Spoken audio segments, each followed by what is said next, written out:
சிற்றம்பலம். அண்ணாமலை மன்னா போற்றி கண்ணார கடலே போல் நால்வர் பொற்றால் எம் உயிர் துணையில் எம்பிரான் ஞானாசிரியர் தெய்வச் சேக்கிழார் திருவடிகள் போற்றி போற்றி. எம்பிரான் ஞானாசிரியர் சிவ கவிமணி ஐயா திருவடிகள் போற்றி போற்றி. திருச்சிற்றம்பலம்.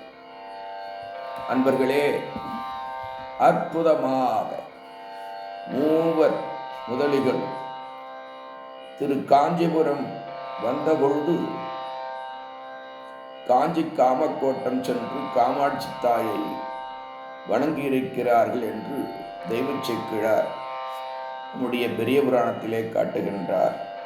அறப்பெரும் செல்வர் காமக்கோட்டம் அணைந்து இறைஞ்சினார் என்று ஞானசம்பந்த பெருமானுடைய சரீரத்திலே காட்டிய தெய்வச் சேக்கிழார் இங்கும் அதுபோல சீரார் காஞ்சி மண்ணும் திரு காமக்கோட்டம் சென்று இறைஞ்சி என்று நம்பியார் பெருமானும் காமாட்சி தாய் கோவிலிலே, தனி கோவிலிலே சக்தி பீடமாக திரு காஞ்சிபுரத்திலே இருக்கின்ற அத்தனை கோவில்களுக்கும் சுவாமிக்கு அம்மையாக கொள்வார்கள்.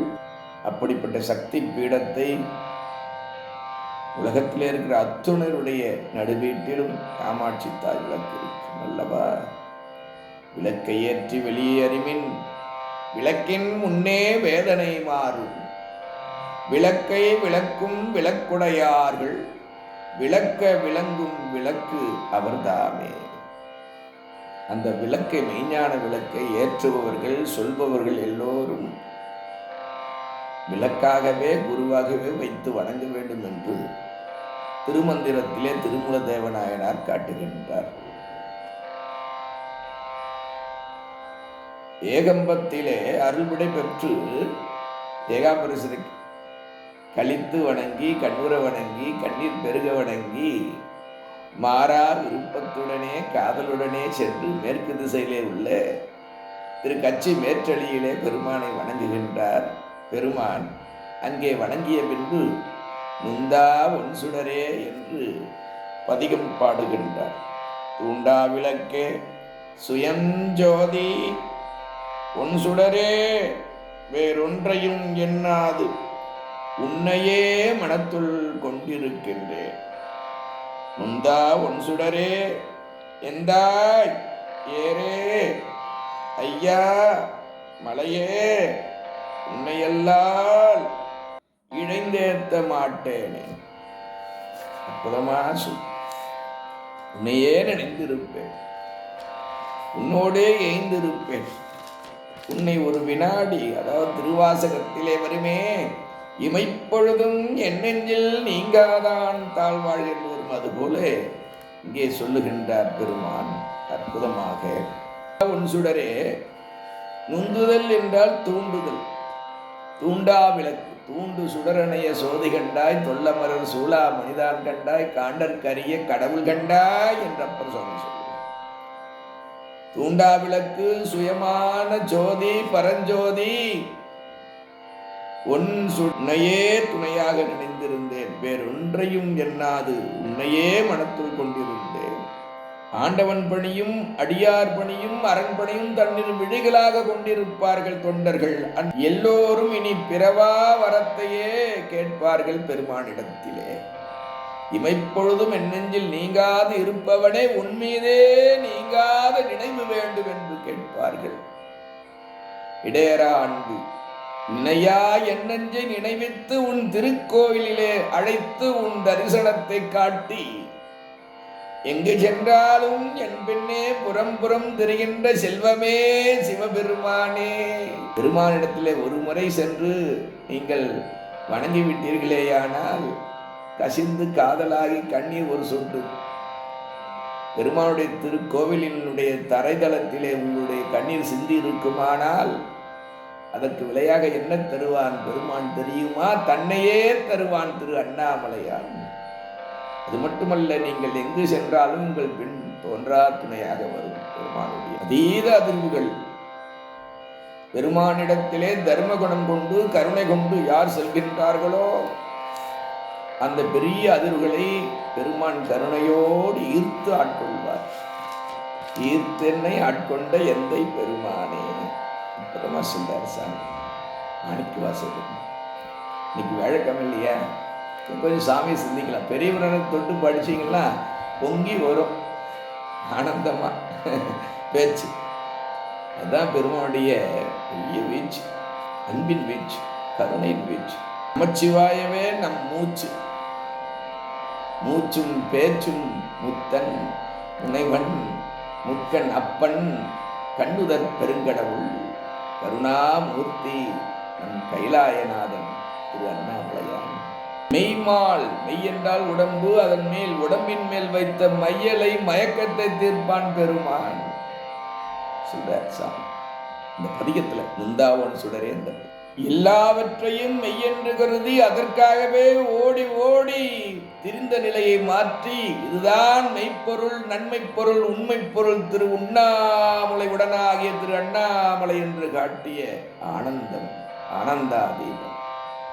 உலகப்பற்று விட்டு சிவனையே நினைந்திருப்பவர்க்கு அந்நினைவு மாறாதிருக்கும் பொருட்டு சிவயோக நிலையினை கூட்டுவிப்பார் எம்பெருமான் திரு அண்ணாமலையார்.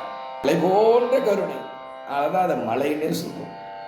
மலைக்க வைப்பார் சாமி. உலகத்தவர்கள் எல்லாம் உங்களை இப்படியா என்று நினைக்க வைப்பார், இப்படியும் இருப்பார்கள் என்று. ஆனால் பெருமான் அருட்கொடைத்திறம், கருணைத்திறம், பெரும் கருணை நாயகியுடனாகிய பெரும் கருணை எப்பொருளவா அவர் மலைக்க வைப்பார். அதாவது மலையினே மலைப்பு தருகின்றார் திரு அண்ணாமலை. பதிகத்திலே பல்லவன் ஊர் என்று வருகின்றது. காஞ்சிபுரம் திரு கச்சி மேற்றளி பதிகத்திலே அப்போது பல்லவர்கள் ஆட்சி செய்து கொண்டிருக்கிறார். அதெல்லாம் பல்லவன் ஊர் என்று அதை பாடியிருக்கின்றார் பெருமான்.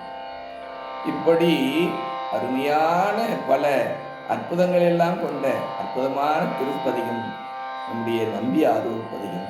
எல்லோரும் கேட்டு இன்புற்றமைக்கு நன்றி. எல்லோரும் மறவாது காரிக்கிழமை நாளைய மறுநாள் 15/6/24 சனிக்கிழமைன்னு சொல்கிறாங்க, தமிழில் காரிக்கிழமைன்னு சொல்கிறாங்க. மாலை 5 மணிக்கு திரு அண்ணாமலையில அமைப்பு செயலராகிய பெரிய அதிகார நந்தி முன்னிலையில் பெரிய புராணம் கேட்பதும், திருமுறையை உச்சி மீது எடுத்து ஆடி பாடி வலம் வருவதும், திருமுறைக்கு பூசை செய்வதும், தீபமங்கலம் காட்டி அந்த தீப திரு உருவத்தை புருவ மத்தியிலே நிறுத்தி அதை நடராஜரை நிறுத்தி 5 எழுத்தை ஓதுவதுமே பெரிய தவம். அதை விட்டு திருநீறு பூசுவதை பற்றி எதுவும் சொல்லவில்லை. 12 திருமுறைகளிலே பல பல அற்புதங்களையும் இந்த உலகத்திலே நிம்மதியாக வாழக்கூடிய அற்புதமான பதிகளை தந்த 27 ஆசிரியர் பெருமக்களை பற்றி எதுவும் கூறவில்லை. கண்டமணியை பற்றி கூறவில்லை. அருந்தவத்துவத்தோடும் அடிகள் வேடங்களை கூறவில்லை. ஆனால் நாட்டிலே இந்த யோகம் அந்த யோகம் என்னென்ன யோகம், எல்லா யோகமும் எண்ணாயிரத்தாண்டி யோகம் இருக்கணும். கண்ணார முதலை கண்டறிவார் இல்லை. மாணிக்க வாசகர் கூட ஒருத்தர் இந்த உலகத்தில் இருக்க முடியுமா? அதானே சாமியை வந்து எழுதிக்கினார். அவன் யூடியூப்ல எப்படிலாம் பேசுறாங்க தெரியுங்களா?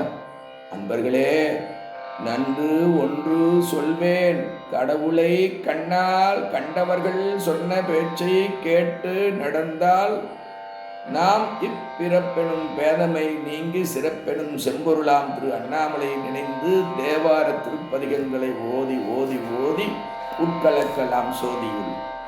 அதை தவிர வேறு வழி இல்லை அன்பர்களே. யாரையும் நம்ப வேண்டாம். அழகாக பேசுகிறார்கள் என்று நம்பிவிடாதீர்கள். கண்ணால் கண்டவர்கள் 4 பேர்: ஞானசம்பந்தர், நாவுக்கரசர், நம்பி ஆரூரர், மாணிக்கவாசகர் பெருமான். இவர்கள் பல அற்புதங்கள் இந்த நில உலகத்திலே தமிழ் மந்திரங்கள் ஓதி தமிழை தெய்வத்தமிழாக காட்டியிருக்கின்றார்கள். அந்த அருட்தமிழை அன்றாடம் ஓதி சிவபூசை செய்வோம் காமாட்சி தாயை போல என்று சொல்லி, அன்பர்கள் எல்லோரும் காரிக்கிழமை மாலை 12 திருமுறை, 1 முழம் பூ, திருநீர் போட்டது. இதுதான் நமக்கு செல்வம். எடுத்துக்கிட்டு எல்லோரும் மாலை 5 மணிக்கு திருவண்ணாமலை கிழக்கு வாயில் கோபுரத்தின் உள்ளே உள்ள பெரிய அதிகார நந்தியின் முன்னிலே வந்து இந்த பெரிய புராணம் கேட்டு பூசையிலே தங்கள் வீட்டில் இருக்கிற திருமுறையை வைத்து வழிபாடு செய்து உச்சி மீது அமர்த்தி ஆடிப்பாடி அண்ணாமலையை தரிசனம் செய்து கிரிவலம் வருகின்ற அற்புதமான இந்த ஞானப்படை எழுச்சி என்கின்ற சிவநல்விழா பொழிவிலே 216வது மாதமாக வந்து கலந்து கொள்ள வேண்டும் என்று அன்போடு கேட்டுக்கொள்கின்றேன். சிவா திருச்சிற்றம்பலம். அண்ணாமலைக்கு அரோகரா. நால்வர் போற்றால் என் உயிர் துணையே எம்பிரான் ஞானாசிரியர் தெய்வச் செக்கிழார் திருவடிகள் போற்றி போற்றி. சிவசிவா.